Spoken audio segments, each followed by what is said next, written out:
maybe it's because I'm a Londoner. I'm not, folks, but you can smell the atmosphere of the old motherland here on the banks of the Thames. Behind me, the magnificent Big Ben and the House of Parliament. But lads, we've got a smashing show for you today, eh?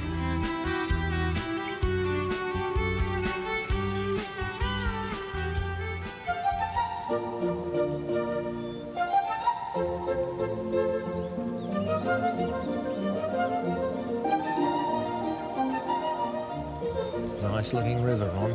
Thank you. Oh, look at this bloke over here. Great to see them in their natural habitat, folks. This is Ron Wilton, and he is the Riverkeeper at Brainbridge Manor House in southern England. And this is one of the most celebrated trout streams in this area, if not the world.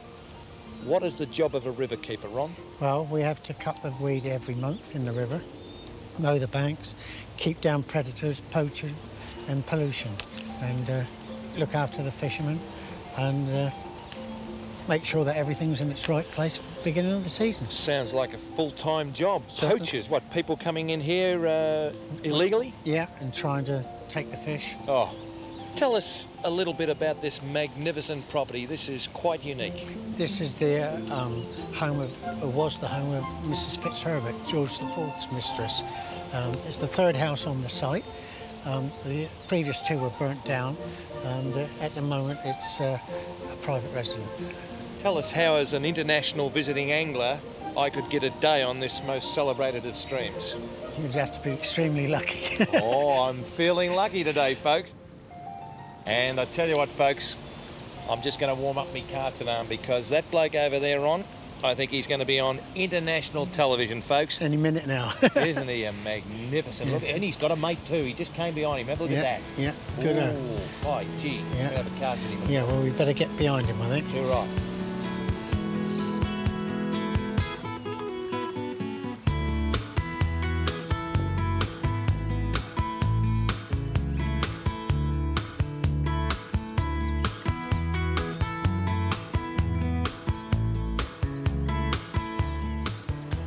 So a lot of you folk who have followed this series right from day one would understand when you're trout fishing, you move ever so slowly so you don't spook the fish, and where possible you fish upstream. And Ron, this is a perfect place to show the people the art of fly fishing. Thank you very much. Now, these small channels over here look as if they might hold some fish. Yeah, yeah. There's a good fish laying just in that first channel there. Yep. You might be able to get at him. It'll be a bit difficult with your back cast, but Oh, yeah. you know, I think you better creep on, because Creeping on, fellows. The Brontosaurus stomp.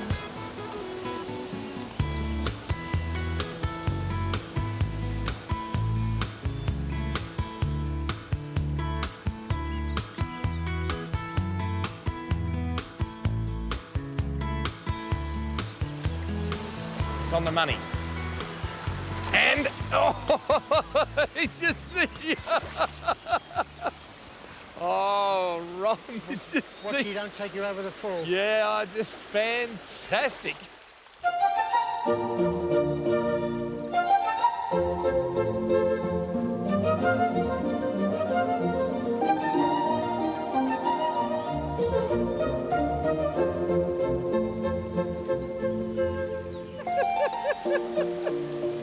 Oh, folks, that is just what fly fishing's all about.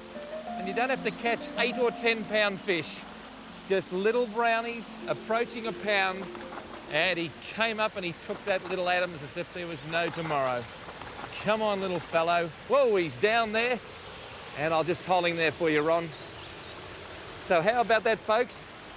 My first brown trout from the Itchen River here in the south of England. I suppose a pound 2, a pound 3 might see him out. And these English brown trout are as close to the wild thing as you can. He's like a little bullet, a little male, and didn't he love that, Ron? Well done, well done. You don't know the rules of my show, do you? No. Well, there you are. Dual kissing trout. And we'll put him, best to put him downstream so he does, or upstream? Put him upstream. Okay, here we go. This is just absolutely fantastic. There you go, mate. What a beautiful little trout. And there he is, just right there. And Harry can pick him up, he'll recover, and he'll give someone else the joy of fishing. And I can tell you what, folks, that is what it's all about. The joy of fishing is not a big pile of dead fish laying on the bank or on the bottom of the boat. It's seeing the fish in their own environment, in the wild state of beautiful southern England, casting a fly and them accepting it. This is almost fishing heaven.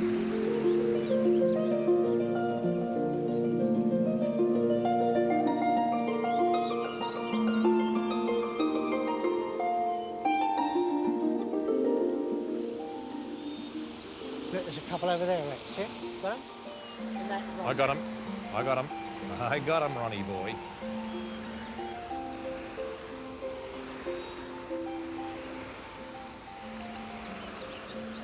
Ooh, nearly on the money, nearly on the money. Come on now. That's on the money. That's on the money. Good. Look out. How good was that? Oh, folks. He came up and he went Look out, bang. he's going to run us over that weir if we're not careful. Oh, Ron, this is just fantastic. Well done, well done. We ain't won yet, though. No, we haven't won yet. He's trying for the weed. What's the weir? Come on now. Oh, wasn't that just like taking candy off a kid? I tell you what, when I was a kid, they couldn't get the candy off me, Ron. I tell you now. I tell you what, I don't know about that expression. But, oh, look, these are just beautiful wild fish. How big are they when you put them in here? Well, we like to put in fry. Yeah? I don't like putting in a lot of big Look at fish. him. Yeah. So there you are. What a beautiful fish. Beautiful fish, about a pound. And he's got a roof over the till shed better than me. And, mate, you can join your other mate. There you go. And, oh, what a beauty. And look at him just sitting there, eh? He's just sort of saying... He's on his way. He said, that was Rex Hunt. That's it. Who was that bloke with him?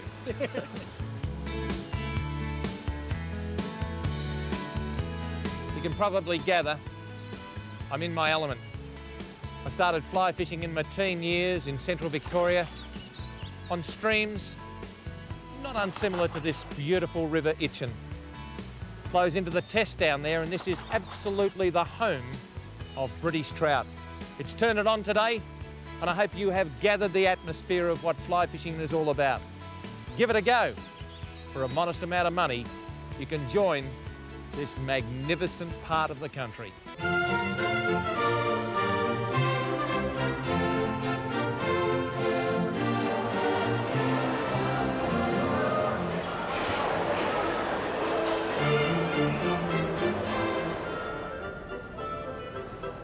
Well, it's 4:30 in the morning and I'm on the other side of the world wearing my gumboots and surrounded by a hive of activity. That can only mean one thing. It's another instalment of great fish markets of the world. I tell you what, I've seen some beauties in the last couple of years, from Osaka in Japan to Phuket in Thailand to our own great Sydney fish market back in Australia. But this morning I'm at Billingsgate in London to check out their fish market. These people invented fish and chips, so they obviously know something about it. Let's take a look. Les, Billingsgate Market hasn't always been here at Canary Wharf, has it? That's quite right, Steve. It moved here in '81 from a site near London Bridge. And how long had it been there? It'd been there, well, they're on that site for, they say, 800 years as a fish market, but in that form for about 220 years. Goodness me, so there's certainly some history associated with it. There'll be a history there, Steve, that's right. And what's your role here at the market? Well, I would come here and buy fish for the hotels and restaurants. We would take it back from the market, process whatever work needs to be done on the fish, and then get it delivered back into the London hotels and restaurants. I'm very impressed by the quality of the fish here. There doesn't seem to be much smell, everything seems to be really fresh. That's right, they can get the fish here quite quickly now, up from the coast, and also the exotic fish is flown in within 24 hours. So the reputation of British fish and chips is alive and well? I think it's in good shape, yeah. Now, you've got stuff here from all over the world. Where are these tilapia from? These tilapia come from Thailand, right? Some come from Taiwan. Years ago, it only used to come from Israel, right? And they used to fly it over fresh. It was very, very expensive. But what they've found is, They're terrific weed eaters. And you'll even find them in the Panama Canal now. They clean the irrigation out. Like, brilliant, like, you know. But they breed them all sizes that we want, and it's the cheapest way to get them, like. Now, what's this speckled yellow one here? This one here. No, this fella one here. Yeah. This is a yellow croaker. It comes from Uruguay. They do come from Argentina as well. At the moment, we're mainly bringing them in from Uruguay because the price is right, the package is right. It's like a League of Nations of fish you've got here, isn't it? Oh, blimey, yeah. There's one here that disappeared off the market for a long, long time. Flying fish. We used to get them from California, and they just dried up. Nobody seems to know why. I heard some crazy stories from West Indians. They told me that because the water's so blue and the aircraft are so plentiful now, the flying fish didn't like the shadows on the water. Yeah. So, no, it's crap, really. Interesting story. Now, how about this for a flatfish? This sort of dwarves any of the little flounder or sole that we might get back home. This is a halibut, the biggest of all the flatfish. This one probably weighs about, I'd say, 12 kilos. He's a really solid fish. This is the pale side. This is the side that goes down on the bottom of the sea. And of course, the coloration is on the other side. He's a right-eyed flatfish, this one. One eye has migrated around to join the other one on the right-hand side of his body. They're a real predator, these things. They live in the cold waters of the North Atlantic, and also, there's a closely related fish lives in the North Pacific. They will grow up to 300 or 400 kilos. That's right, nearly 1,000 pounds. That is some flatfish. I'd like to catch one day, just for the halibut.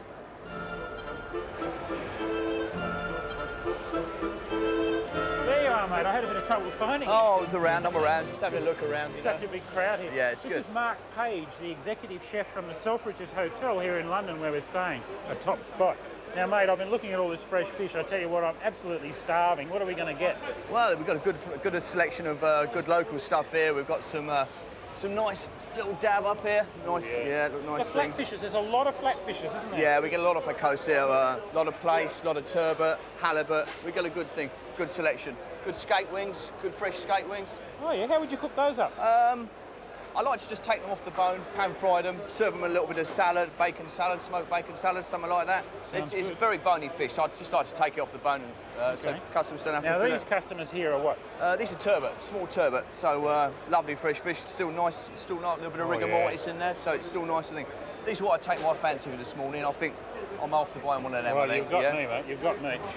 Tell you what, smells fresh, smells beautiful. How are we going to cook that one? I think we're going to just take it back, fillet it off, pan fry it with some good new season leeks, asparagus and a butter sauce. You've got me. Fix the man up. Okay. We'll go back and cook it up. Right. Well, here we are back in the busy kitchen of Selfridges Hotel in Orchard Street, right in central London. And Mark is now going to cook that beautiful turbot that he bought this morning. Now, obviously, you've filleted it and just taken a portion. How are you going to cook it? Yeah, I've just taken a portion off here like that. What I'm going to do is I'm going to lightly pan fry it, put a few saffron crumbs on top of it, and I'm going to serve it on a sauté of Scotch langoustine, scallops, new season leeks and asparagus, and a chive butter sauce. Sounds delicious. And look at these beautiful tomatoes. Yeah, we've got some good produce coming through now. We're getting all the good sun coming through, so we're getting lots of nice berries, lots of nice ripe tomatoes and stuff coming through. We're good at that sort of thing in this country. You are. Well, sounds delicious. Get into it, chef. Okay, the first thing we do is put a little bit of pepper on, a little bit of salt. Okay, so we put a pan on the stove there, get a little bit of oil in there, get it nice and hot. Don't need too much oil because it's a nice non-stick pan. And then we put in our turbot, which we've put a nice salt and pepper on. That'll take about 2 or 3 minutes each side. So while that's cooking there, I'm going to go over and I'm going to make the chive butter sauce. Get the pan nice and hot. First we put in a little bit of white wine. Reduce that down nicely. Add to that about 3 or 4 tablespoons full of double cream. And again we reduce that down by about half. When that's reducing down, a little bit of butter in it, a few chopped chives, and we gently melt the two together. Once they're melted together, a little bit of salt and pepper, and that's it, nice and simple and finished. Should take about a minute to cook, really. And there we go, that's our butter sauce all ready to go with the fish. Okay, so here we go. Now the turbot should be nicely cooking along, got a nice colour on it. We turn it over, see you've got a nice bit of colour on it. It's quite a thin piece, so we don't really want to cook it too much. And then what I do with that is, I sprinkle a few saffron breadcrumbs on top of it. These I've just made in a food processor, a little bit of, a few slices of bread, a bit of saffron, and then just process the two together. What we don't do with that, when that's fully cooked, we just put it under the grill to give it a nice crispy topping. Okay, so now I'm going to make a nice sauté to go underneath the turbot. So first of all, I'm going to put a little bit of olive oil in the pan, nice good olive oil. Again, like with the turbot, not too much in there, just it's a non-stick pan. Then we put in 2 or 3 pieces of scallop, nice Scotch scallops from around our coast, a couple of langoustine. It's quite a simple sauté, we just want to do it nice and quickly. Into that, we put a few nice new seasoned leeks and a little new seasoned asparagus. Again, all the good stuff's coming through now, all the new seasoned asparagus, nice and fine. And a few bit of those plum tomatoes that we saw on the vine earlier on. All we do is that, sauté it over, a little twist of pepper, a little bit of salt, shake it a few times in the pan. And you want to keep the scallops nice and soft. You don't want to cook them too much, otherwise they become like rubber. Okay, so that's all ready to go, and now we're ready to plate up. Okay, here we go. So we've got the sauté all ready here, we've got the turbot cooked, and we've got the sauce ready. Now, so all we need to do now is just to assemble the dish. I think it's very important when you assemble a dish, people eat with their eyes first, so it's very important that you get good presentation. So we just arrange these tomato petals on here like that. Nice bit of scallop on there. Nice langoustine. And a few of the nice new seasoned leeks. All good English stuff, you see. Nice and colourful. And then we just take a little bit of turbot, rest him on the top there. Take our butter sauce and just dress it around the outside. Got a nice big plate to serve it on, you know, it shows off the food nicely. Certainly a very traditional British ingredients in this dish, isn't it? Yeah, served in a different way. Yes. There we go. You like to have a try? Sure would. Just... Oh, look at that. Looks fantastic, and I must get a little bit of this sauce with it. Oh, that is delicious. The saffron breadcrumbs are beautiful. Yeah, nice and crusty. Nice and good. Gives good texture to it as well. Oh, this is my breakfast. I tell you what, if you're ever in London, drop into Selfridges and check out Mark's cooking. First class.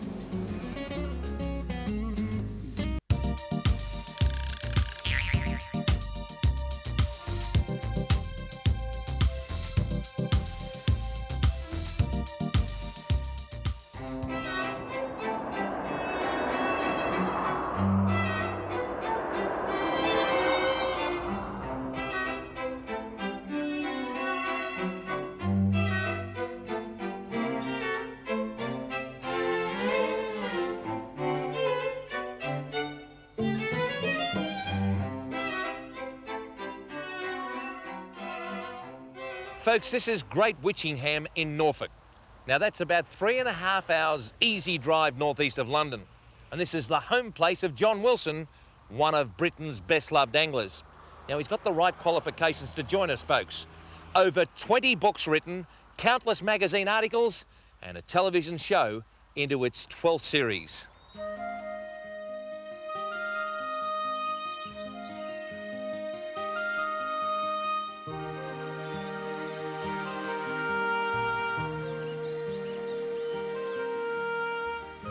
This is a nice place to go fishing right here. Yeah, I've made a feature here, Rex, of putting lilies all the way around the margins. Yeah. It's a bit difficult now and again, you get the carp stuck in them, but at least they're features and the carp tend to move about. Yeah. And by keeping your rod out, you can always, you know, always land them. Structures, a bit of cover and feed. Right. It's basic, isn't it? The same thing. Yeah, that's it.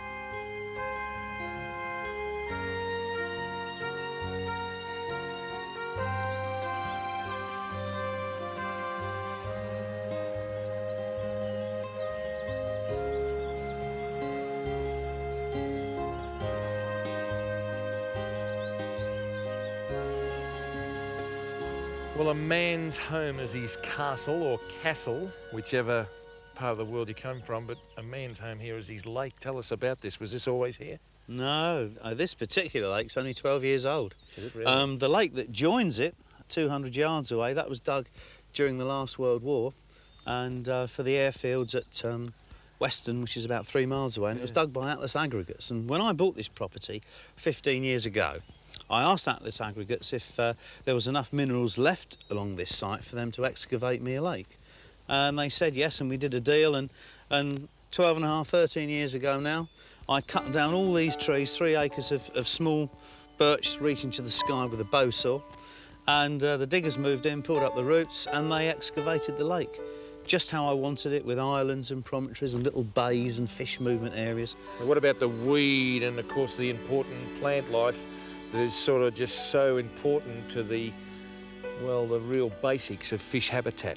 Yeah, well, I had to plant all that, all the lilies I planted, begged, stolen, borrowed from people. Yeah. And I've got 30 species of lilies, and of course all the way along the banks I planted, I think 32 different species of willow trees. Gee. About a dozen different types of conifers. I think I planted about 500. Yeah, 500 trees altogether. It seems a lot now, but... so the basics of fish habitat are cover, food, shelter, that sort of thing, structure so they can sort of feel good.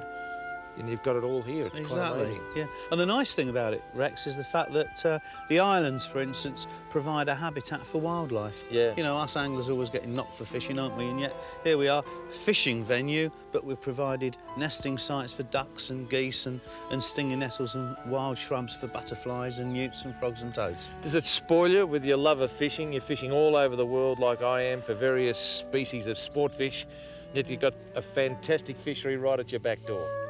Well, actually, it's funny you should say that. I don't very often fish it myself. Yeah. I get a buzz out of having created it and letting other people enjoy it. Yeah. So I don't often fish it myself, but it's a lovely place to live. Now, of course, now that fishing is becoming internationally recognised, particularly through our program, through 109 countries, through Europe and the UK, I read a couple of books that you'd written. I've seen videos of you. Where did the John Wilson public profile start? You know, when you cease being just a private angler? It's a difficult one to answer, really. I do a lot of writing like you, and I do the videos and the TV. And I started, funnily enough, I spent the first 23 years of my life in a London flat. Did you really? Without a garden, without dogs and without animals. And it made me, you know, all the more eager when I made it in life, if I ever made it, to be able to create a piece of natural history and enjoy it on a day-to-day basis. And even though I don't fish it, I walk the dogs around the lakes every day, and it's just, you know. One thing I've also noticed with the international recognition of fishing, particularly with people like yourself, is in Australia some of the well-worn ways are now being complemented by some of your methods. In other words, instead of using a big barrel sinker for whiting, you might use a block end or an open-end feeder with plenty of bread or burley, as chum as you call it. And I just think we can all sort of learn off each other. If you fish with a bloke in Russia, you can learn off something off him. If you fish with Les Patterson in Australia, you're going to learn something off old Les, can't you, eh? Is that what my wife said to you? That's what they call me, Les Patterson, I tell you what. Yeah. But we can all learn off each other, and this trip to the British Isles has been just magnificent for us because we're taking back home some new ideas, and I think that's great. When you come to us, you can take some of our ideas. I'm looking forward to it, and it's been great having you as my guest. Fantastic. John Wilson, alias Les Patterson, not me.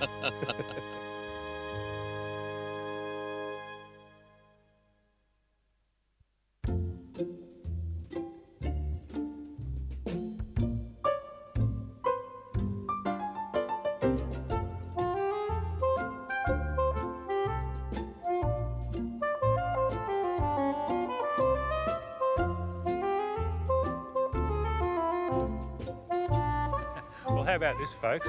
Bushy and I are in Cambridge, about 2 hours north of London. We're surrounded by the hallowed halls of learning here, but there are also some top pubs. We've just been checking out one of them. It's called the Pickerel, which is another name for the pike, a very well-known British fish. We ran into an old codger in there who tells us that the Cam River that runs right through the heart of Cambridge is still a pretty good fishing spot. He gave us the local guidebook.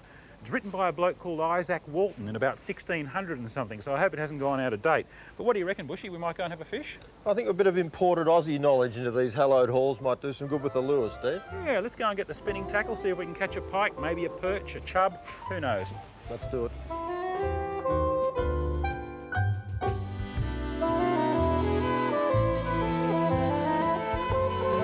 Lying some 95 kilometres north of London, the famous university city of Cambridge can trace its origins back to the earliest days of Roman occupation.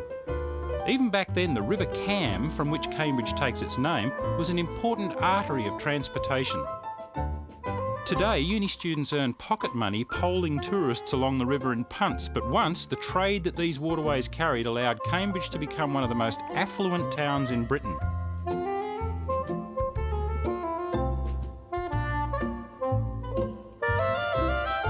During the 1600s, the Earl of Bedford and a group called the Adventurers constructed a series of canals to drain the swampy fens around Cambridge. Today, those canals and locks provide an intricate network where modern adventurers in rented and private barges can explore some of Britain's most delightful rural corners and backwaters. It was in these very same canals where Bushy and I were now casting our lures in the hope of tangling with a big pike.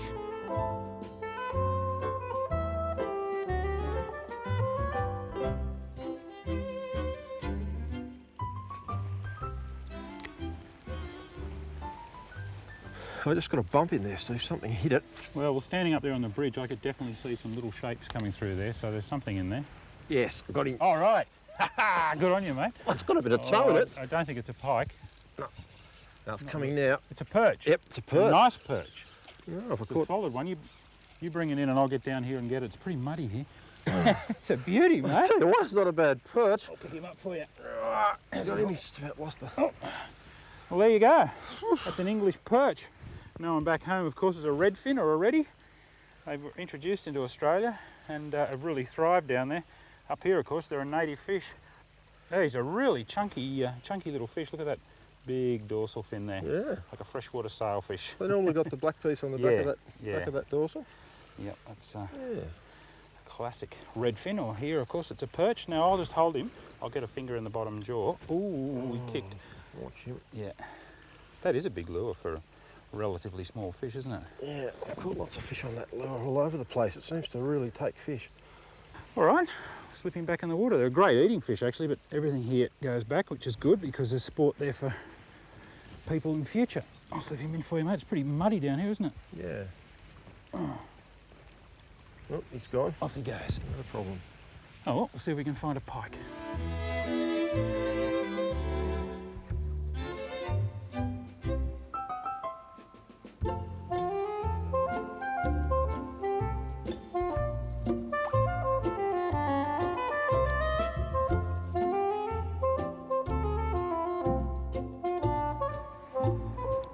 Look at the size of this thing, Bushy. You're kidding. How would a pike that big ever get hold of a lure that size? That is just amazing. Well, folks, this is not what we really came here for. We've walked a couple of miles along the Cam River. We both had a nice pike on and lost them. Bushy got that lovely perch or redfin. And then we found this little lake just off the side of the river behind a bit of an industrial estate. So we thought we'd walk over the hill and have a few casts here. Well, there are pike in here, but look at the size of it. It's a little beauty. It just goes to show how aggressive they are, Bushy. These things can grow to 40, 50 pounds, 60 pounds in extreme situations. They'll eat ducks off the surface. They eat big carp. Sometimes they actually choke on things. They bite off more than they chew. Look at the teeth in there. We choked on that Tilson. It'd have to be nearly half as big as him, wouldn't it? He's got not only teeth in his jawbone, but see the ones in there on the roof of his mouth? I'll turn him around so you can see them. They're just a wild little critter. Well, I think when it comes to our degree in piking here at Cambridge, Bushy and I failed. Still, we had a good day, and I hear there's a really good tackle shop not too far from here, mate. So when tackle rats like us aren't catching fish, the next best thing is talking about it and looking at the tackle. So I'll slip this bloke back in the water, and we'll go and do that. Off you go, mate. Maybe it's because I'm a Londoner that I love London town.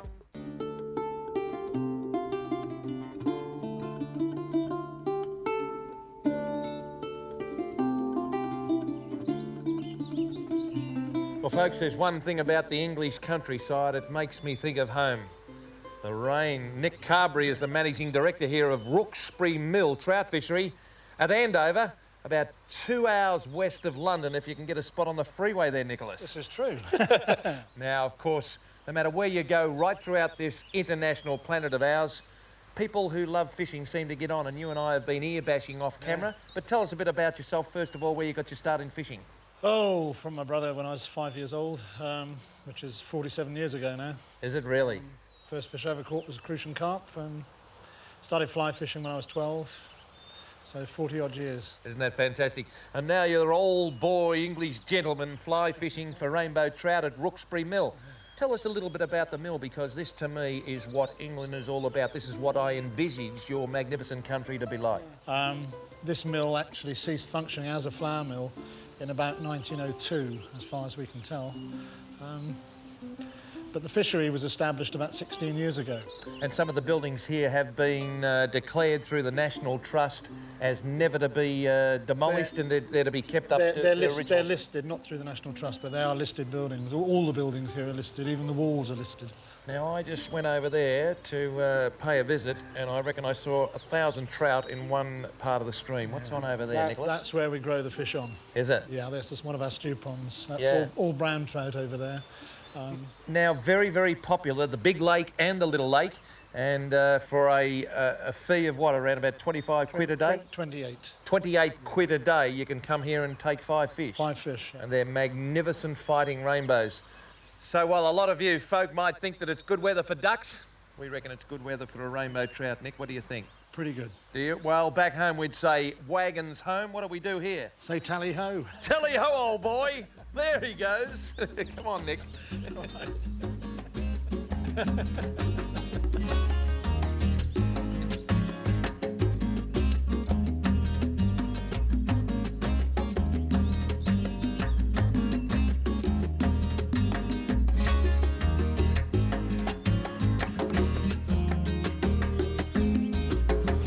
Bow waves out there, isn't there? Yeah, some there. Yes!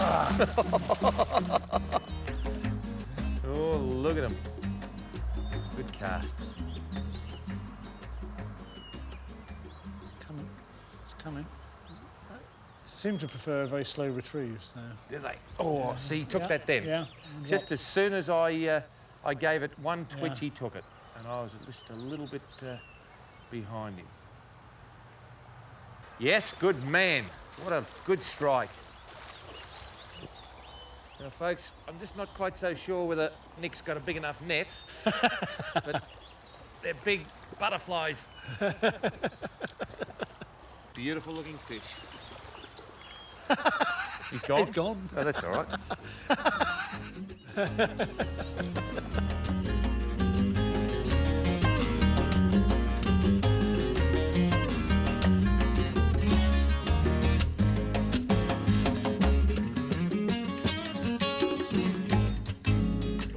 Tell you what, Nick, you were right on the money then, because he's done me like a dinner, that fish. Quite a nice fish, I reckon. Yeah. He could have been a kilo and a half, and I put a little bit too much pressure on him, folks, early. But a little bit of local knowledge got me that particular strike.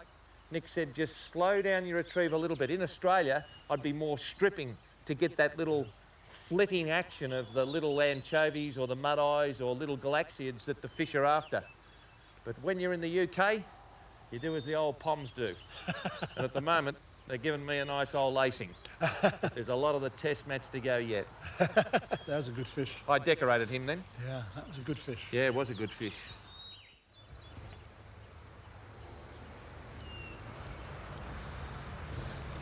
Squeezing again. Well done. Oh, They're obviously coming to the fore. I had 2 little strips and then bang. Yeah? Just explain to us, Nick, why it can be so quiet for 3/4 of an hour and then I can put a damsel over the top of a fish and bang. Is that fishing all over the world? I think it's absolutely right. I reckon sometimes it's fantastic that we don't know all about it. I'm you know? sure it's just as well we did. We'd spoil it, wouldn't we? Look, it's a beautiful little triploid rainbow in great condition.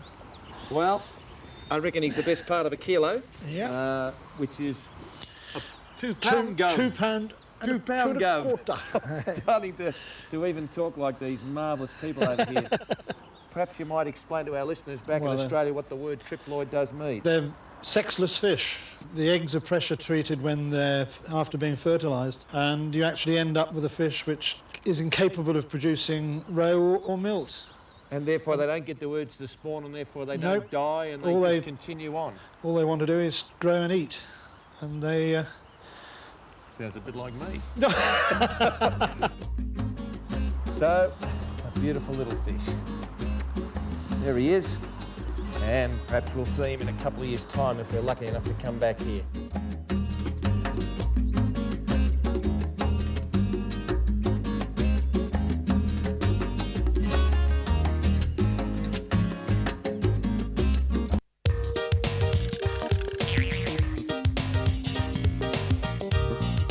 Well, folks, when you're fishing near your favourite stream, you usually got to take your own drink. But if you get thirsty in England, you can come to a vending machine. But it's not what you're thinking, folks. You can't get a lovely drink here, but what you can get is the best bait available and universally used. These maggots are absolutely fantastic. Yes, that's right, folks. Maggots or gents. It doesn't matter what you call them. They are the larva of the blowfly and recognised throughout the world as a top fishing bait. Now we've got some hard thinking to do here, because for £1.50 we can have bronzies, white ones, red ones, a mixture of the lot, red worms. Folks, today for £1.50p, about $3.20 Australia, we can have a beautiful punnet of beautiful coloured, come on now, down you come, there we go, beautiful mixed colours in our own little canister that we can give a bit of a shake and show you what we've got here. Look at them. We've got blue ones, yellow ones, crimson ones, white ones. Which one do you want? Woo!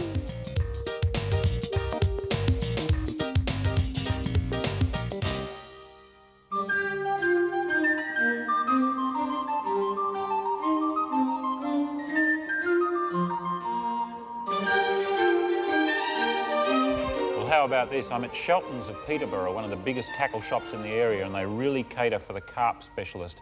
I'm in their showroom here where they show the bivvies, which are the little tents that you can live in while you're out carp fishing on the bank for days and days at a time. And they've got the widest range of tackle that I've ever seen anywhere in the world, I think. Some amazing stuff. Now these are bite indicators. They're electronic bite indicators, and when the fish picks up the bait and runs, you get an electronic indication. Not only here, but there's actually a remote control, I'm not sure where it is at the moment, so that you can carry it with you and it goes off as well. But look, listen to this. When it goes off... Oh! Oh. You've got the remote, Bushy. I went to sleep there for a minute. I thought I was on a real river. There it is, the remote control. OK, that's what I was talking about. So when there's a pull on the line here, that goes off as well. Look, they've got the most incredible range of gear here. You can spend a fortune on this stuff. This is about what we've got here with the rod pod, with the 3 outfits on it, the bite indicators, the bivvy, the chairs. It's about $4,000 Australian worth to get into your carp fishing, and that's before you get into 20 and 30 kilo bags of ground bait or burley that they put in the water and all your hook baits and everything else. But there's a lot more to have a look at here in the shop. We'd like to show you a few more of the particularly interesting items.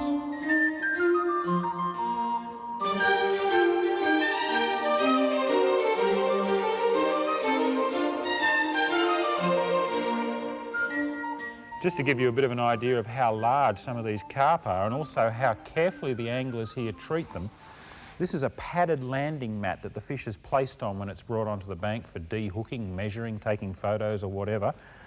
And this is a weighing sling, specially constructed so that you can place the live carp in it, hang it on the scales and measure the weight of that trophy fish before it's returned to the water. They really do take it pretty seriously. And of course they use huge landing nets here too to get the fish out of the water. Bushy, you idiot.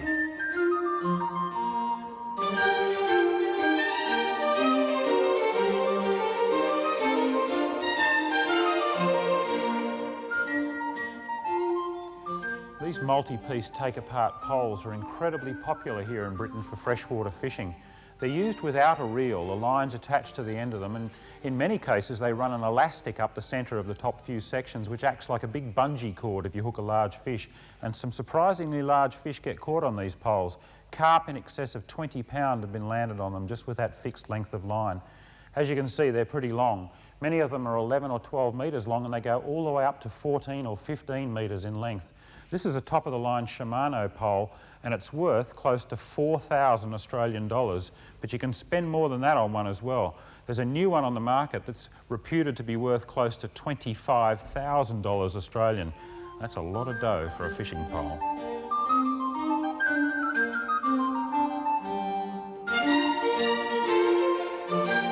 Steve, this is a great shop. Look at this. Apart from all the fishing gear, they've even got stuff for carp anglers to eat while they're out there. Look at that. Nibblies, pineapple and banana. It's great. More in here. Tutti frutti. They're not snacks, Bushy. They're bait and ground bait. These are the things they put on the hooks. Look, I've just been reading about it, and I've got a couple here. You bore a little hole through them, run a thread through them, and tie it onto your hook. They're called boilies. They're like flour and water and eggs and stuff, and then they form them into a little ball and drop them in boiling water, and they get quite tough on the outside. And the pop-ups actually float, so they float up off the bottom with the hook attached to them. You probably could eat them. No, you're kidding. He's kidding, folks. These have to be nibblies for the bus ride. You couldn't fish like that. We'll bring them along and we'll see how they go.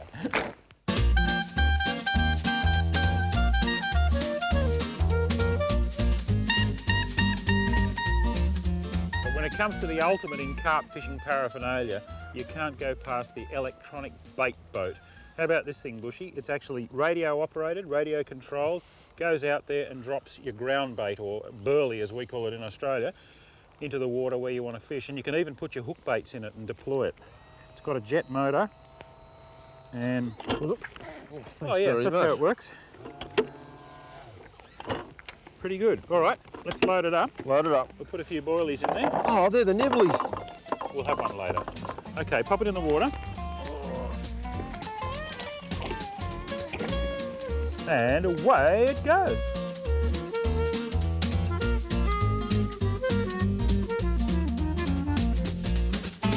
Now the whole idea with this, Bushy, is you just drive it to the spot where you want it. That's where we want to deploy our ground bait, and we dump. How about that? Now you've got the depth sounder in your hand. The thing's actually got a transducer built into it. What are we in there? 4.8 feet of water. Perfect. Okay, now I'll bring it back and we'll load it up with some more ground bait, send it out. We can even put our hook bait in it so that when we get out there we flip the door, the bait falls out, and we've got the bait right where we want it instead of having to cast it. Tell you what, it doesn't come cheaply though. It's 1,100 pounds, or about $2,500, but I'll tell you what, it's a toy every fisherman should have. It's good fun.